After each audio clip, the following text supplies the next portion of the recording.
الحمد للہ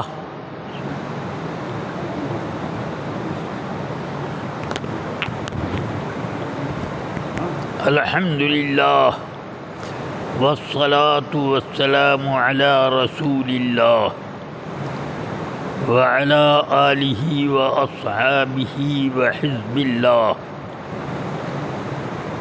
اما بعد فاعوذ باللہ من الشیطان الرجیم، بسم اللہ الرحمن الرحیم، وہو یتولی الصالحین، صدق اللہ العلی العظیم۔ ایک بار عقیدت و محبت کے ساتھ آپ تمام حضرات درود شریف کا ورد کر لیں۔ اللہم صلی علی سیدنا و مولانا محمد معدن الجود والکرم وعلی آلہ واصحابہ وبارک وسلم۔ سب سے پہلے آپ تمام حضرات کا اس بات پر شکریہ ادا کرتا ہوں کہ آپ حضرات عرس امجدی میں بہت سی پابندیوں کے باوجود تشریف لائے اور خطرات ہماری طرح خود آپ نے مول لیے۔ بہرحال اللہ تعالی ہم سب کا حافظ و ناصر ہے۔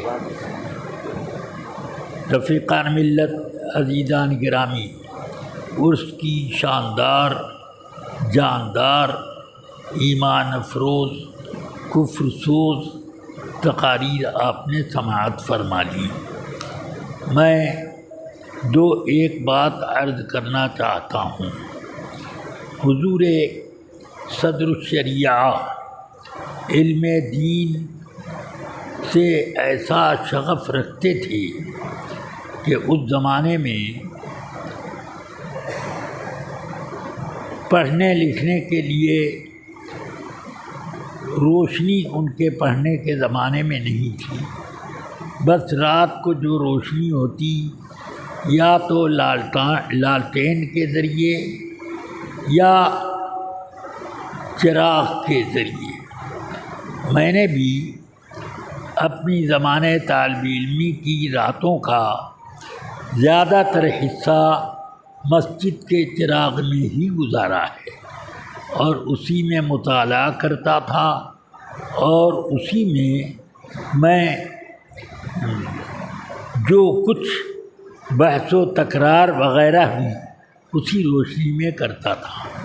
صدر الشریعہ کا زمانہ اس سے بھی زیادہ اس معاملے میں جو ہمارا زمانہ تھا وہ اس سے بھی بہت آگے، مگر حضرت صدر الشریعہ علیہ الرحمہ خود فرماتے ہیں کہ میری آنکھیں اس لیے کمزور ہو گئیں کہ میں غریب تھا، میرے پاس چراغ کا بھی بہت تھوڑا سا پیسہ رہتا، تو میں چاندنی راتوں میں چاندنی ہی میں مطالعہ کرتا اور تحصیل علم کرتا۔ یہ بھی آپ نے فرمایا کہ اکثر ایسا ہوتا جونپور میں کہ ایک مٹھی چنا کھا کر بھگو دیتے پانی میں، اور اسی کو کھا کر ہم 24 گھنٹہ رہتے تھے۔ اس طرح سے وقت گزارا تو اللہ تعالیٰ نے علم، عرفان، زہد و تقوی کا ان کو حمالہ بنایا۔ حضور صدر الشریعہ کا واقعہ خود میں نے کئی بار حضور سرکار حافظ ملت سے سماعت کیا، اور فرمایا حافظ ملت نے کہ حضرت فرما رہے تھے کہ پڑھنے کے زمانے میں ہمارے مدرسہ حنفیہ جس میں حضرت مولانا ہدایت اللہ صاحب ارشد تلمیذ حضرت علامہ فضل حق خیر آبادی، ان کی خدمت میں درس و تدریس کے لیے حاضر رہتا۔ وہ بڑے زاہد صوفی مزاج اور صاحب تقویٰ تھے۔ ان کا حکم تھا کہ تم لوگ حضرت سرکار آسی سے مل لیا کرو۔ بالکل ایک دیوار حائل تھی مدرسہ حنفیہ اور خانقاہ رشیدیہ کے بیچ، اس لیے فرماتے ہیں کہ میں تو روزانہ حاضری دیتا تھا۔ ایک مرتبہ کچھ مشکل مقامات کتابوں میں آ گئے اور اس کی وجہ سے 3 یا 4 روز مجھے حاضری کا موقع نہ ملا۔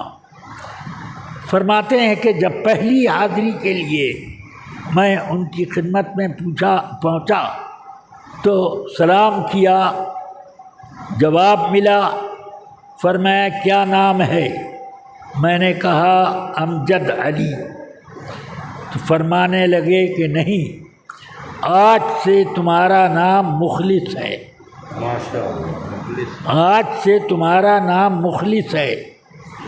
تو مخلص کا معنی وہی لوگ خوب اچھی طرح جانتے ہیں کہ وما امروا الا لیعبدوا اللہ مخلصین لہ الدین حنفاء کی تفسیر کی گہرائی میں پہنچے ہوں، یہ سمجھ سکتے۔ تو وہ مخلص، مگر جب ہماری پڑھائی میں کچھ مشکل دن آئے تو 3 یا 4 روز تک میں حاضر نہ ہوا۔ اس کے بعد میں جیسے ہی حاضر ہوا سلام کیا، جواب دیتے ہوئے یہ جملہ فرمایا، مخلص، یہ پتہ ہے نا کہ باب افعال کی ایک خاصیت سلب ماخذ بھی ہے۔ سبحان اللہ۔ یہ فرماتے ہیں حافظ ملت کہ یہ واقعہ خود حضرت نے ہم لوگوں سے اپنا سنایا۔ بڑے مسائل تھے۔ ایک بار اپنی فراغت کے بعد جب میں کچھ خاص کتابیں جو درسگاہوں میں نہیں ہوتی ہیں تو اس وقت جانے لگے حضرت بلرام پور۔ میں نے کہا حضرت ذرا طبیعت آپ کی ڈھیلی ہے، اکیلے آپ تشریف لے جائیں گے؟ چلو تم بھی۔ میں بھی ہو گیا ساتھ۔ پھر بلرام پور سے جونپور جانا ہوا۔ جونپور میں نواب صاحب کے یہاں نواب صاحب ایک جلسہ 10 محرم کو کراتے تھے اور میرے استاد جلیل حضرت حافظ ملت علی رحمہ کو وہ ضرور بلاتے تھے۔ پھر اب یہ اٹالہ مسجد میں بڑا زوردار پروگرام ہوتا تھا۔ یہ مسجد تو اس کے سامنے بہت چھوٹی ہے اور وہ اس سے بھی دور تک تھی اور ایسے بھی دور ہے اب بھی۔ تو وہاں جلسہ ہو رہا تھا، ہم لوگ اس میں پہنچے۔ حضرت شفیق جونپوری اس وقت تقریر فرما رہے تھے۔ تقریر کے بعد وہ جیسے ہی اپنی تقریر سے فارغ ہوئے، میں نے مصافحہ کیا، انہوں نے کچھ پوچھا نہیں، دھیان نہ دیا۔ پھر حضرت نے فرمایا کہ اب تم تقریر کرو۔ میں نے تقریر واقعات بعد شہادت پر کر دی اور اس میں کچھ نکات بھی پیش کیے، اور تقریر کر کے میں اسٹیج سے اترا اور مسجد کے گنبد کے نیچے بیٹھ گیا۔ حضرت مولانا شفیق جونپوری علیہ رحمہ حضرت صدر الشریعہ کے شاگردوں میں تھی۔ انہوں نے جب میں بیٹھا تھوڑی دیر کے بعد وہ بھی تشریف لائے اور حضرت کی تقریر جاری تھی، حضور حافظ ملت کی۔ وہ مجھ سے پوچھنے لگے کہ آپ یہاں کیسے آئے؟ میں نے کہا کہ حضور حافظ ملت کے ساتھ آیا ہوں۔ اچھا، کہاں سے؟ مبارک پور سے؟ کہ ہاں۔ کیا کرتے ہیں وہاں؟ میں نے کہا پڑھتا ہوں۔ کیا پڑھتے ہیں؟ میں نے کہا شمس بازغہ پڑھتا ہوں۔ تقریر آپ نے بہت شاندار کی۔ شمس بازغہ پڑھنے کے زمانے میں ایسی تقریر تو اور کوئی نہیں کر سکتا۔ پھر جلسہ ختم ہوا تو حضور حافظ ملت بھی وہاں آ گئے اور شفیق جون پوری صاحب فرمانے لگے کہ انہوں نے بڑی زوردار تقریر کی، مجھے تو بہت پسند آئی۔ تو وہ حضور حافظ ملت فرمایا آپ نے ان کو پہچانا کہ نہیں؟ ارے یہ ہمارے حضرت کے صاحبزادے ہیں۔ تو کہا اچھا یہی وجہ ہے۔ سبحان اللہ، لوگ صدر الشریعہ کی ایک نسبت کو بھی یہ سمجھتے تھے کہ یہاں پر کچھ علم کا خزانہ ہونا چاہیے۔ یہ صدر الشریعہ علی رحمہ عشق رسول میں ایسے بے مثال تھے کہ حج میں جب اپنے اس آخری سفر حج میں جا رہے تھے جس میں آپ بمبئی میں دنیا سے کوچ فرما گئے، تو اس سفر میں تو جو حالت تھی وہ تھی، خود گھر میں اعتکاف میں جانے سے پہلے بھی وہ بس ایک شعر پڑھتے تھے جس کا ہم کو ایک مصرع یاد رہ گیا۔ اب تو ہو گئے پتہ نہیں 75 سال یا کتنے سال، تو اتنا سال گزر جانے کے بعد اب جیسا یاد ہے وہی کہ مرضت تو شوقاً وہ مت تو ہجرن فکیف اشکو الیک شکوا۔ یہ مصرع اور اس کے بعد کا ایک مصرع پڑھتے اور پوری داڑھی شریف تر بتر اور آنسو داڑھی شریف سے گرنے شروع ہو جاتے۔ یہ کیفیت آپ کی تھی۔ اس وقت کسی سے نعت پڑھواتے اور اس وقت بھی آپ کی ایسے ہی حالت ہوتی۔ ایک مرتبہ رمضان مبارک میں حافظ ملت کے حکم سے بحر العلوم مفتی عبد المنان مبارک پوری علیہ رحمت و رضوان یہ آئے، بالکل عنفوان شباب میں تھے مفتی صاحب، اور 1 سال پہلے فارغ ہوئے تھے۔ فرمایا یہ عبد المنان بہت ہونہار طالب علم رہے ہیں اور اب یہ بہت باقاعدہ مدرس ہیں تلسی پور میں یا کہاں، تو حضور میں ان کو اپنے ساتھ لایا۔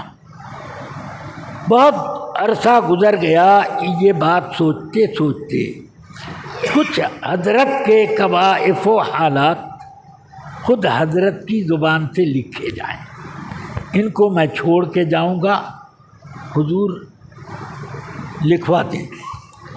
فرمایا میرے پاس ہے کیا اور میری زندگی میں ہے کیا جو لکھا جائے، جو بھی ہے یا نہیں ہے وہی لکھوائیں۔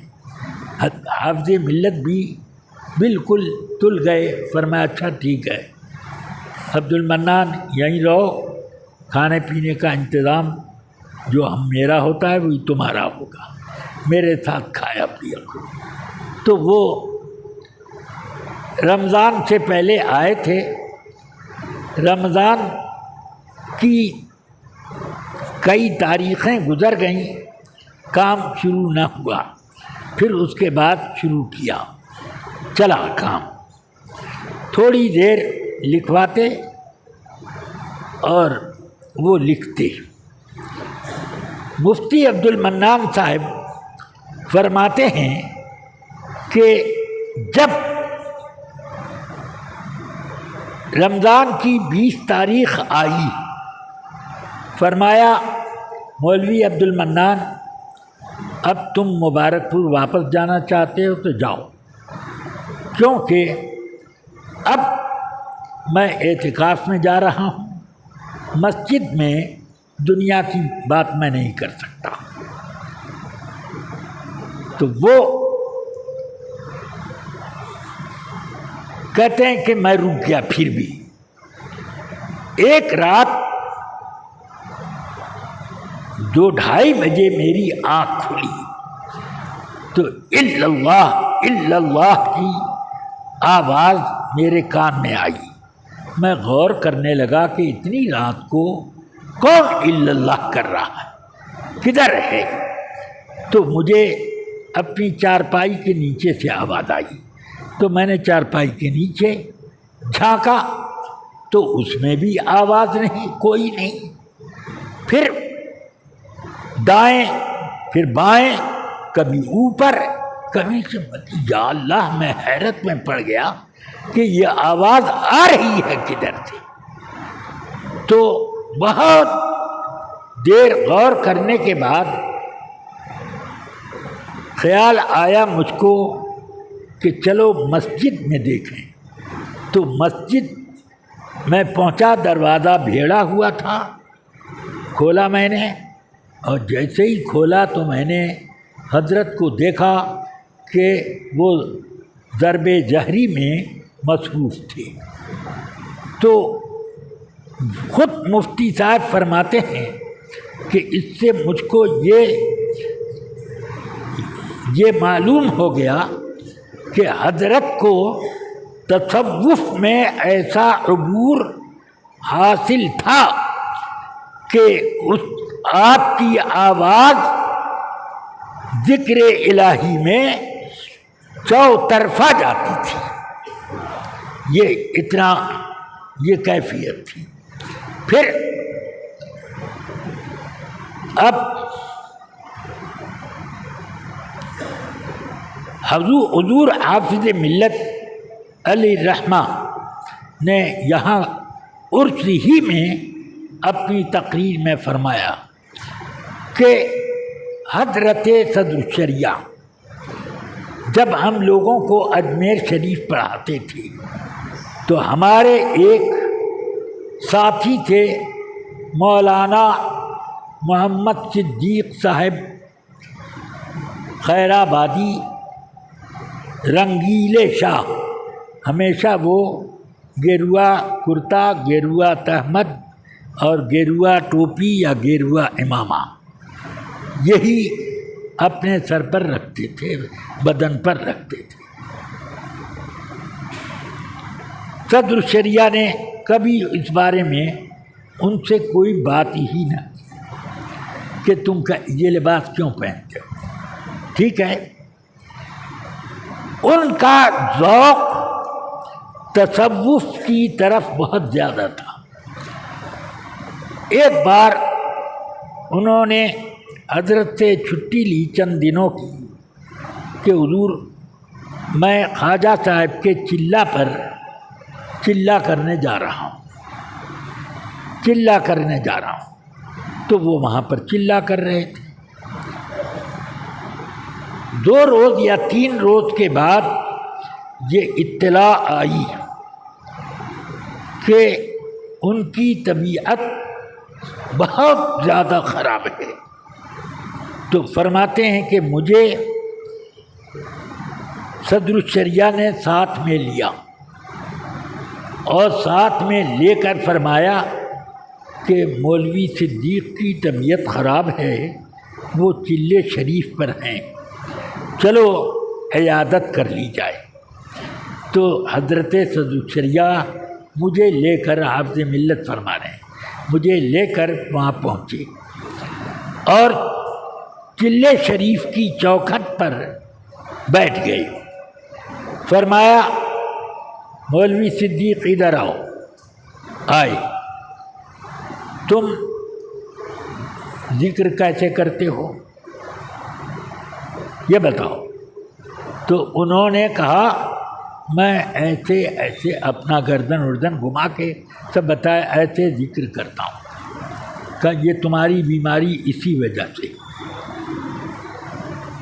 وجہ سے یہ غلط طریقہ ہے، صحیح طریقہ یہ ہے۔ پھر ان کو سر پکڑ پکڑ کے گھما گھما کر وہ ان سے مشق کرائی۔ 2 روز کے بعد وہ پڑھنے کے لیے چلے میں سے آیا کرتے تھے پیدل۔ وہاں حضرت خواجہ غریب نواز کے قرب میں جو اکبری مسجد کے اندر مدرسہ معینیہ ہے اس میں پڑھانے آتے تھے۔ تو وہ بالکل ٹھیک ہو گئے، نہ کوئی دوا نہ دارو۔ حافظ ملت فرماتے ہیں کہ تصوف کی گرہیں حضور صد الشریعہ کھولتے تھے اور ان کو اس پر بہت عبور تھا۔ نہ ان کی نبض دیکھی، حالانکہ حکیم تھے، صد الشریعہ بہت ماہر طبیب تھے، حکیم، مگر نہ ان کی نبض دیکھی نہ کچھ، بلکہ فرمایا کہ تم ذکر الہی کس طرح سے گردن ضرب مارتے ہو یہ بتاؤ۔ تو وہ خود سے پوچھا، خود اس کا طریقہ بتایا اور ٹھیک ہو گئے۔ فرما رہے تھے حافظ ملت کہ وہ ایسے بیمار تھے کہ چلے شریف میں جس جگہ وہ تھے وہاں سے چوکھٹ تک آنے میں ان کو بچوں کی طرح گھسٹ کر کے آنا پڑا، اتنے کمزور ہو گئے تھے، مگر 2 روز میں ان کی طاقت بحال ہو گئی۔ بہرحال میں نے زیادہ باتیں کر لی، اب میں ایک بات اس لیے کہ رمضان مبارک کے اخیر میں جو رؤیت ہلال کا مسئلہ آیا تھا اس پر پوری تفصیلات آپ حضرت علامہ مفتی شمشاد صاحب سے سماعت کر چکے، اور اسی طرح حضرت مولانا مفتی اختر حسین صاحب سے۔ بھائی ہم لوگ کتابوں کے تابع ہیں، ہم لوگ نہ مجتہد ہیں نہ ارباب تصحیح و تنقیح میں ہیں۔ ہم کو اتنی ذمہ داری دی گئی ہے کہ جب کوئی نہ مسئلہ آئے تو مل جل کر کے اس کو تم لوگ استنباط کرو، نظیروں میں اس کو تلاش کرو کہ کوئی نظیر اس کے لیے ملتی ہے کہ نہیں۔ بہرحال اب کسی کو اگر یہ شوق پیدا ہو گیا کہ ہم ہی سب کچھ ہیں تو پھر اب بتائیے کہ ایک تو ہم نے جو شہادت قبول کی اس وجہ سے نہیں کہ مسئلہ صاف تھا، اس روز عصر کا وقت آنے سے پہلے بارش ہوئی، عصر کے وقت میں دھوپ ہو گئی، تھوڑی دیر کے بعد پھر بادل چھا گیا، آفتاب نظر نہیں آ رہا تھا۔ سمجھ میں آئی بات؟ افق اتنا صاف تھا کہ آفتاب نظر نہیں آ رہا تھا۔ سمجھ میں آئی بات؟ اب اس کے بعد اگر کوئی مولوی میرے سامنے آ کر اس بات کی شہادت دے کہ اس نے 15 منٹ 20 منٹ پہلے افق پر آفتاب دیکھا ہے، قسم کھا کے مسجد میں وہ ذکر کرے کہ اس نے آفتاب دیکھا۔ اگر افق صاف ہوتا تو آفتاب نہیں نظر آتا ہے۔ اب بدلی اگر پھٹ گئی تھوڑی سی، چاند نظر آیا غروب آفتاب کے بعد ہی، مان کہ 2 منٹ تو غروب آفتاب کے بعد یوں ہی اذان میں انتظار کیا جاتا ہے، 2-3 منٹ۔ لوگوں نے 2 منٹ پہلے دیکھا اذان سے۔ وہ لوگ بھی کہہ رہے ہیں کہ بادل چھایا ہوا تھا، افق بالکل صاف نہ تھا۔ اب ان لوگوں کو مطلع صاف ہے، کچھ لوگوں کو بہت خوبصورت صریح جھوٹ بولنے میں بھی، جس کو سفید جھوٹ کہتے ہیں، لذت ملتی ہے۔ خود انہوں نے نماز پڑھی اور نماز کے پڑھنے کے بعد وہاں جا کر کے ایک دوسرے شہر میں انہوں نے یہ کہا کہ ہم نے روزہ رکھا اور ہم نے دوسرے دن عید منائی۔ سمجھ گیا؟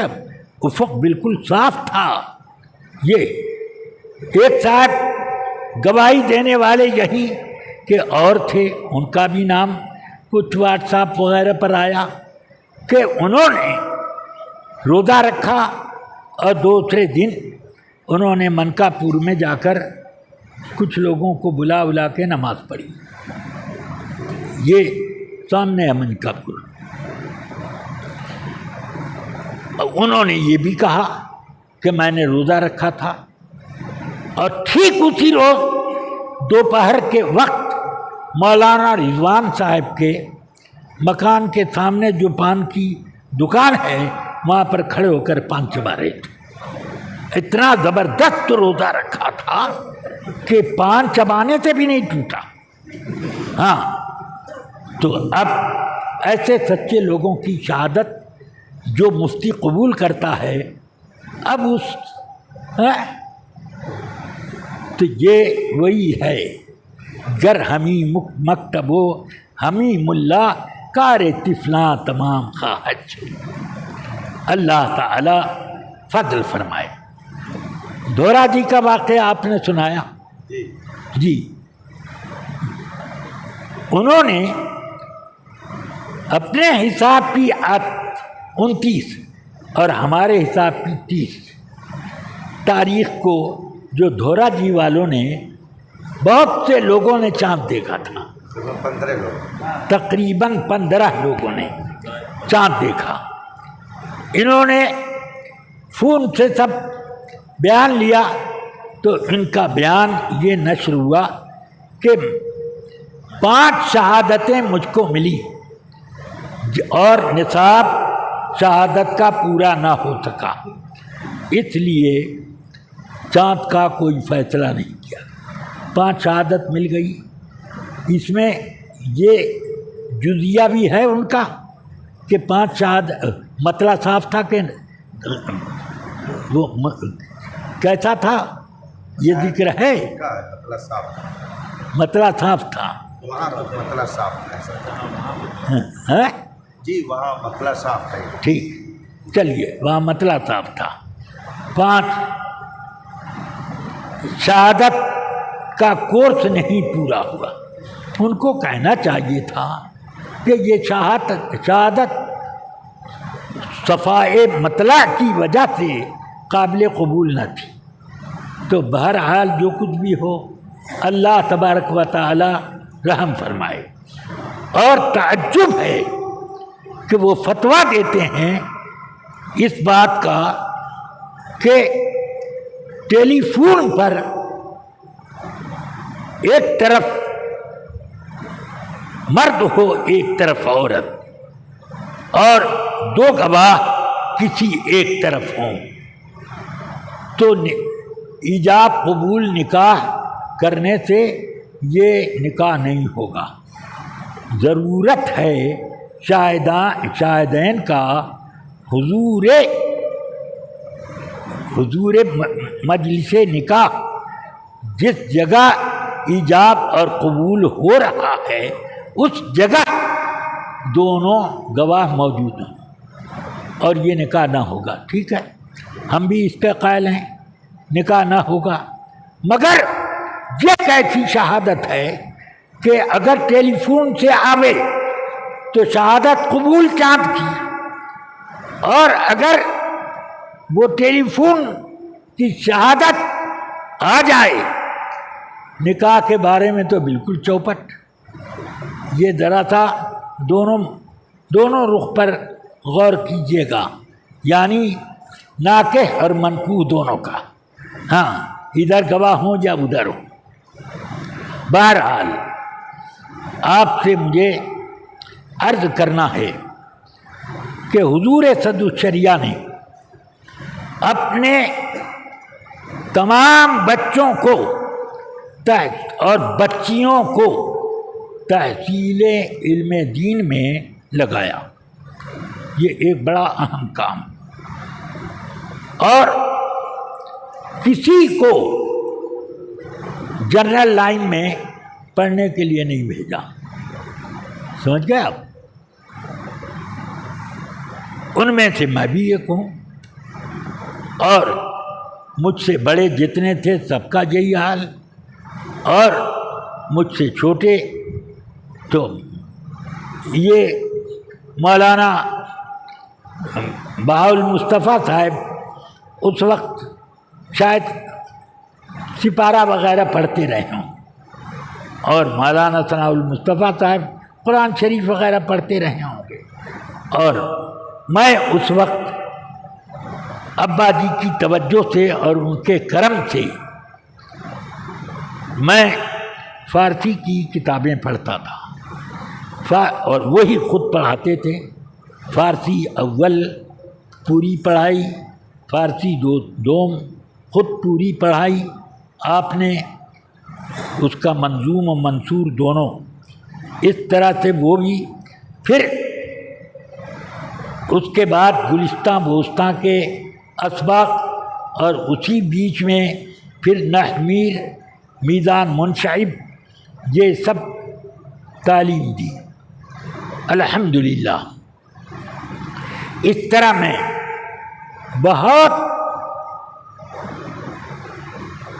دور کا صحیح مگر ہوں تو شاگرد.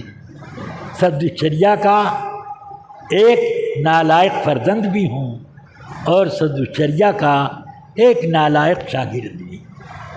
ان کی خاص توجہ تھی میرے اوپر، اور پٹائی بھی خوب کرتے تھے.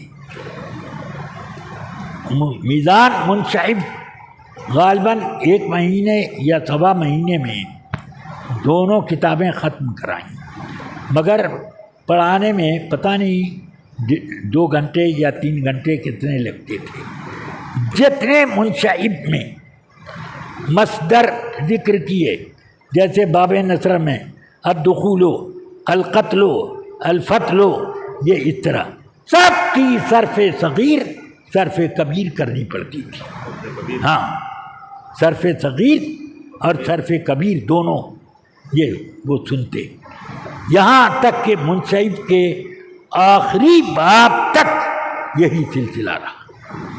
یہ اتنی محنت روز کے روز. بہرحال اب میں طالب علموں سے خاص طور سے عرض کروں گا، جب تک کہ آپ اپنے آپ کو گھلائیں نہیں اس وقت تک علم کی تحصیل ناممکن ہے، گھلانا پڑتا ہے. ہاں، آنکھ کمزور ہو جاتی ہے. مجھے خوب اچھی طرح یاد ہے کہ میں نے اپنے بچپن میں دوپہر کے وقت 30 تاریخ کو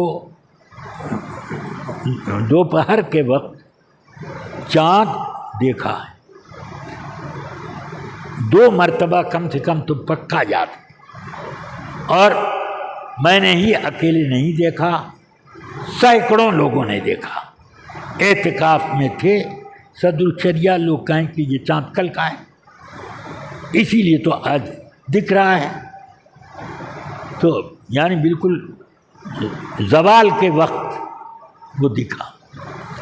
تو فرمایا نہیں، یہ نہیں. فقہ کتابوں میں لکھا کہ اگر صبح کو بھی نظر آئے تو اسی روز کا مانا جائے گا، وہ کل کا نہیں مانا جائے گا. تو یہ تو دیر ہو چکی. تو یہ حضرت صدر الشریعہ کی احتیاط تھی. حضرت مولانا نذیر صاحب علی رحمت و رضوان یہاں کے ایک مشہور عالموں میں اور صوفیوں میں شمار ہوتے تھے. حضرت سرکار نوری میاں علیہ الرحمہ کی بارگاہ کے فیض یافتہ تھے اور انہوں نے آپ کو خلافت سے نوازا بھی تھا. تو ایک مرتبہ چاند کا معاملہ آیا کہ مئو میں ہو گیا. تو ہمارے تایا بڑے ابا وہ اور ان کو اعتکاف میں بلایا کہ آئیے مئو میں چاند ہو گیا ہے، آپ دونوں حضرات جائیں اور جس نے چاند دیکھا ہے اس سے بیان لے لیں. یہ لوگ گئے تو دیکھا کہ لوگ عید کی نماز پڑھنے جا رہے ہیں. تو بس وہیں پان کی دکان سے پان خریدا، پان کھا لیا اور آئے کہیں کہ ارے چاند ہو گیا. لوگوں سے کہہ رہے ہیں روزہ توڑو. ابا جی کے پاس گئے اور کہتے ہیں اعتکاف نکلیے. تو کہا کیوں نکلوں، پہلے بات تو سن لوں. کیا گواہوں نے کہا کہ ہم لوگ گواہ تو نہیں ملے ہم کو، لوگ عید پڑھنے جا رہے تھے. تو تمہارے پاس کون سا ثبوت بنا؟ چاند ہونے کا ثبوت کیا ہے؟ کس بات پر میں آپ لوگوں کے کہنے پر روزہ توڑوں یا اعتکاف سے باہر نکلوں؟ کس بات؟ اتنے میں ان کی زبان سے، مولوی نذیر صاحب کی زبان سے یہ نکلا کہ میں ذمہ دار ہوں. تو فرمایا ٹھیک ہے، آپ مسجد میں کھڑے ہو جائیے اور کہیے کہ یہی شریعت کا حکم ہے اور اگر یہ شریعت کے خلاف ہو تو میں اس کا ذمہ دار ہوں. وہ کانپنے لگے وہیں کھڑے ہو کے، کہنے لگے یہ تو میں کہہ ہی نہیں سکتا، آپ اعتکاف میں رہیے، میں کچھ بول نہیں سکتا. یہ بڑی احتیاط فرماتے تھے حضرت صدر الشریعہ. بہرحال وقت دیر سے ہو چکا ہے قل کا. اب قل پڑھنے کے لیے حضرت مولانا مفتی محمود اختر صاحب، مفتی اعظم مہاراشٹر، اور حضرت کہاں قاری غلام رسول،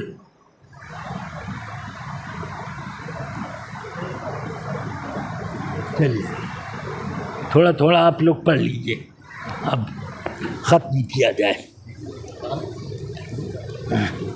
طلبہ ہے نہیں کہ دستار بندی ہو، 2 سال کی دستار بندی قرضے میں چلی گئی.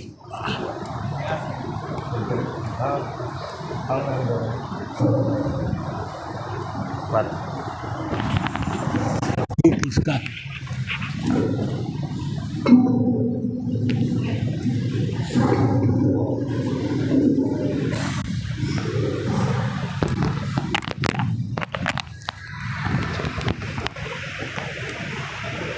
لله